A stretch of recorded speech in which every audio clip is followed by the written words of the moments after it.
Real quickly, viewer mail. This came up and it's a question kind of, but so we could have done it for the drive-through. Have we mentioned the drive-through in this program? If you're not already listening to the drive-through, you should be every Monday. We haven't, and you should. And you should, but we answer questions like this. But Brian writes, hello, Jim and Brian. I've heard you mention on the drive-through and the experience recently the name of the Mongolian Stomper. My dad and my uncles used to go to the Stampede matches in Edmonton often. In fact, one of my uncles was on the Edmonton Boxing and Wrestling Commission, and I have some of his memorabilia. Contact us, Brian. Anyway, they all agree that Archie Goldie was the greatest wrestler of all time. The stories are endless of him running off Abdullah the Butcher and the Funks and so on out of Stampede. Bret Hart said on a Legends Roundtable a while back he thought Archie was the greatest Canadian wrestler ever. Pat Patterson emphatically disagreed. He thought Bret himself was the greatest, and I agree with Pat, but admittedly, I haven't seen a lot of Archie. So, Jim, you worked with both. Please settle this long-time debate. Greatest Canadian wrestler, Archie the Mongolian Stomper, Goldie, or Bret the Hitman Hart? And by the way, he's not exactly doing it justice. Pat Patterson was utterly dismissive of the idea that Archie Goldie would even be in the conversation. That's what it was. Pat Patterson laughed it off that anyone would consider the Stomper to be at that level.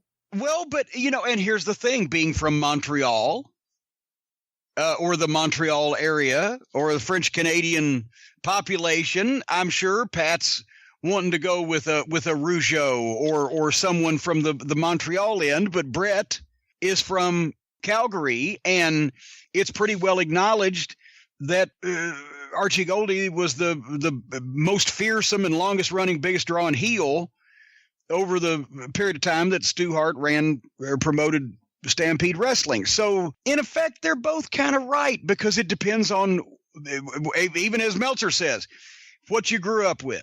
And what what your area was, because in that time wrestlers weren't national, and a lot of people might say, well, Whipper Billy Watson was the greatest Canadian wrestler and he wrestled all over Canada. He was big in every province, and that would be legitimate. Also, it was Yvon Robert too. Yvon Robert, well, from the Montreal end. If it was a Rougeau or a Robert, say that fucking 7 times fast.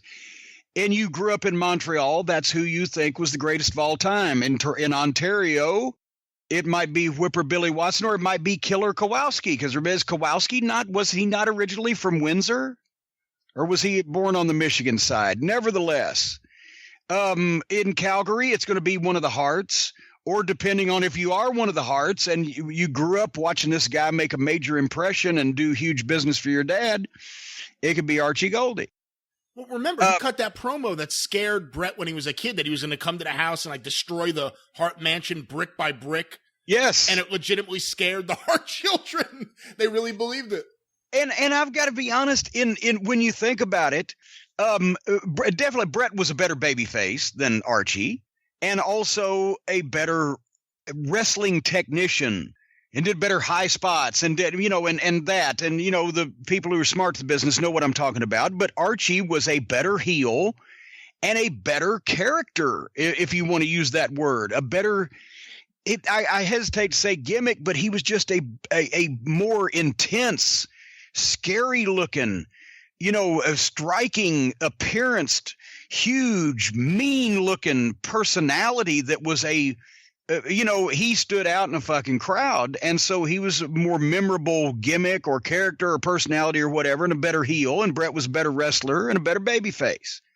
But there's no doubt that, and see, a guy like Archie, you had to see him work in his prime, the way he was presented, the things that he did, the angles he did, and go to the arenas and feel the ambiance to know how over he could get and how much you would believe in this fucking guy. And I stand that the match between him and Bob Armstrong at the Louisville Gardens in 1975, that is on the accompanying DVD to the Tuesday Night at the Gardens book, it was a good match for the first however long, but the last 2 minutes, because of the way that Archie turned it up, and then the way that Bob Armstrong made his comeback, and the way that blood was flying off of both of them, and the way the people reacted to it, live in the arena, and you watch it now and you see the people going batshit, and it's the one camera film thing, so you can't get right up, but you can still see they're drenched in blood. It looks like both of them had a bucket of fucking red paint turned over their head.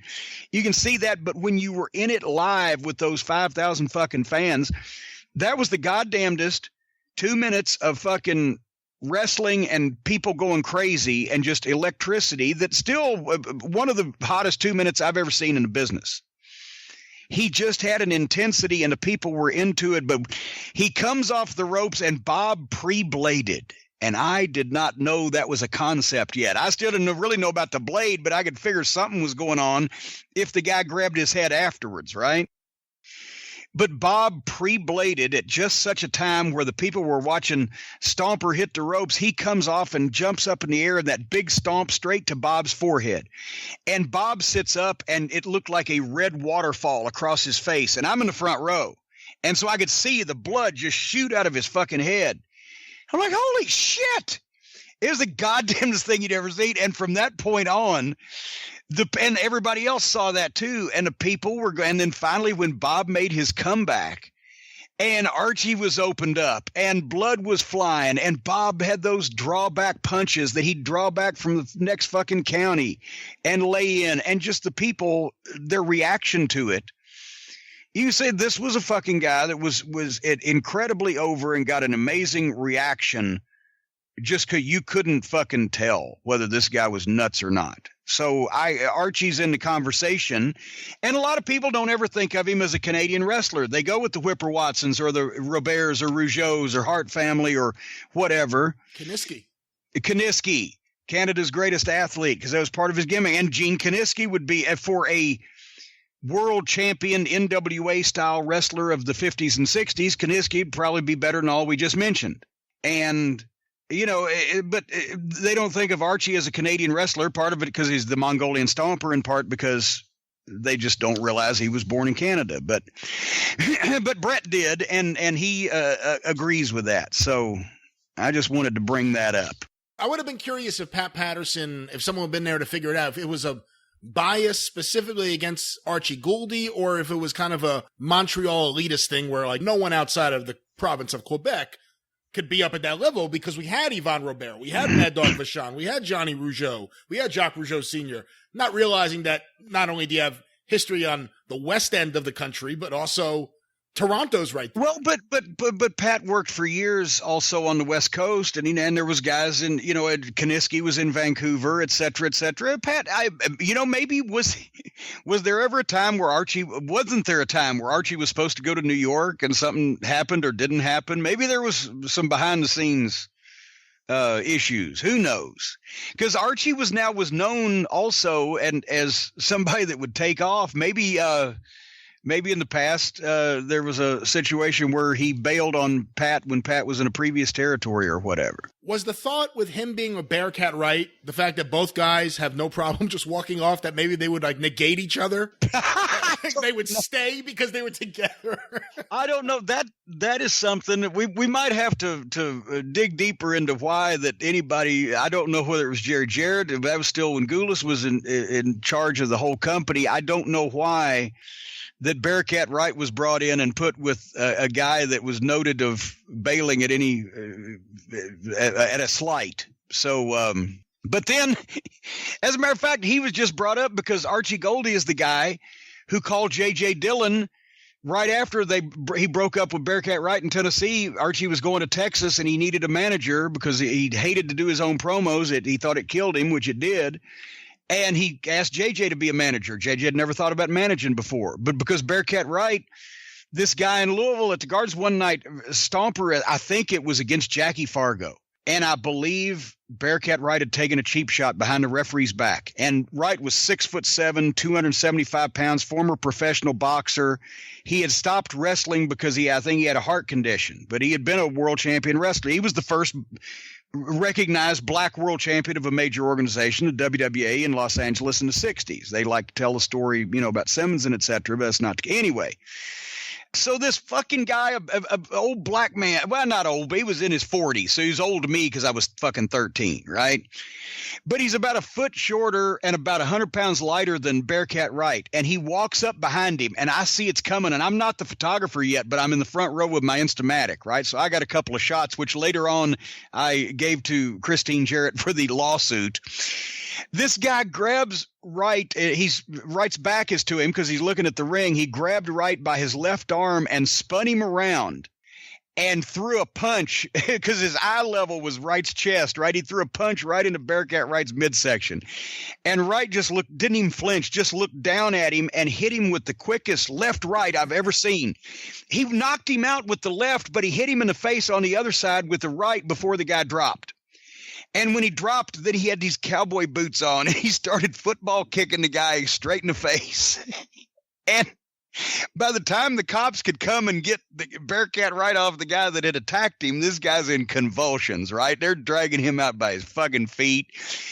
They actually went to the finish early. Fargo calls some kind of audible DQ because here comes some heels because now some of the other fans, the guys are starting to pick up chairs. They're going to get this fucking guy's just beat up one of the fans. They all got the fuck out of there, right? And that was a lawsuit, and I think he made it. I don't know if he came back to Louisville. He may have once, but he was pretty much done in the territory about 3 weeks later. I know it's not a recognized world championship today or possibly even in its day, but he was also world champion for Jack Pfeffer, I think. Yes, but it was in its day. That was one of the stronger recognized world titles, but not necessarily when Bearcat Wright held it. But you can't say that the Los Angeles title in the 60s wasn't one of the top four. So. Oh, no, easily. And also that was the office, obviously more than everyone else. I mean, look what wrestling history shows us, that had the relationship with Japan. So you had Ricky Dozen, you had Giant Baba coming over to the Olympic Auditorium, and that's how that first crew of major American stars in Japan, the Destroyer, Fred Blassie, that's how the relationship started. It's with that Los Angeles office. So there, it's all positioning. And also the WWA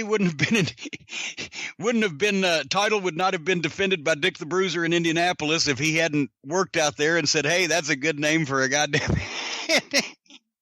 And actually, didn't he end up with? I think he ended up with bringing the actual belt back. Was he not the champion? Well, no, he lost the title in Los Angeles, but when he went back to Indiana, they never recognized that title loss. That's right. I think that's what it was. Yeah. Anyway,